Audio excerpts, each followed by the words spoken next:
Okay, so this clip's going to be about our mood board.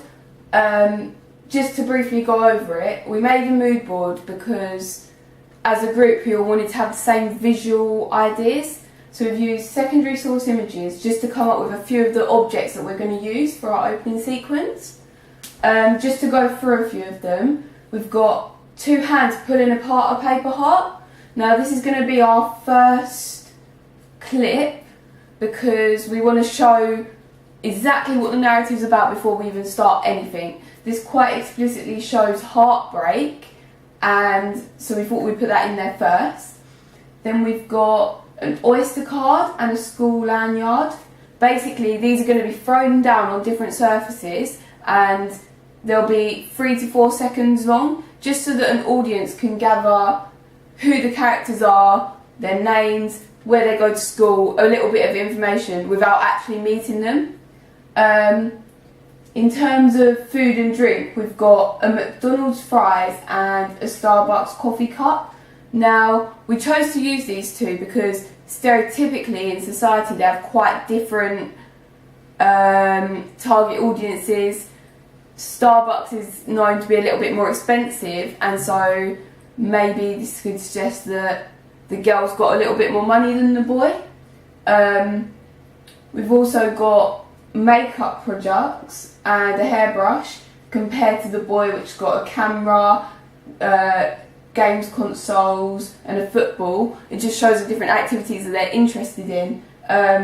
Maybe suggests that the boy's a bit shy, stereotypical teenager, likes to stay in and play video games, that the girl's quite pretty, maybe she's quite popular. In a similar way, we've got some school folders and a magazine. So the school folders are to represent the boy, to show that he's quite intelligent, whereas stereotypically people that read magazines maybe are not as quite intelligent,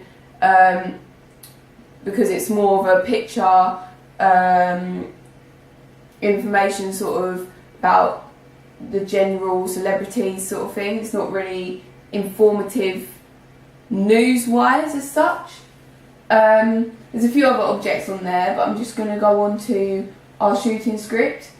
Now, because we don't have any dialogue in our opening sequence, it's quite hard to come up with a normal script. So we decided to do a shooting script, which again is more or less just a plan for when we shoot. We've got the shot number, so 1, 2, 3, 4, etc. The picture, so this one says hand breaking paper love heart in half. Camera angle, top wide shot. Surface, desk worktop. Prop, tissue paper love heart. And time, approximately 3 seconds. So this basically is an all-round guide to when we film, we know what we want, where we want it, and how long for. I've made one of these so again we all know what we're doing and we can just have it on the wall and we're ready to go. The final thing I made was a storyboard. Now I drew this myself just so that we could all have the same vision when we're filming. It is hand drawn, but I think it still has the same impact as secondary source images. Again, it shows the different shot types, how zoomed in, how far away, what people are doing within the clip. So this one we've got him kicking a football, this one pulling apart the heart, taking a McDonald's fry. Yeah, it's quite straightforward really, but I thought I just had that as an extra part of our planning.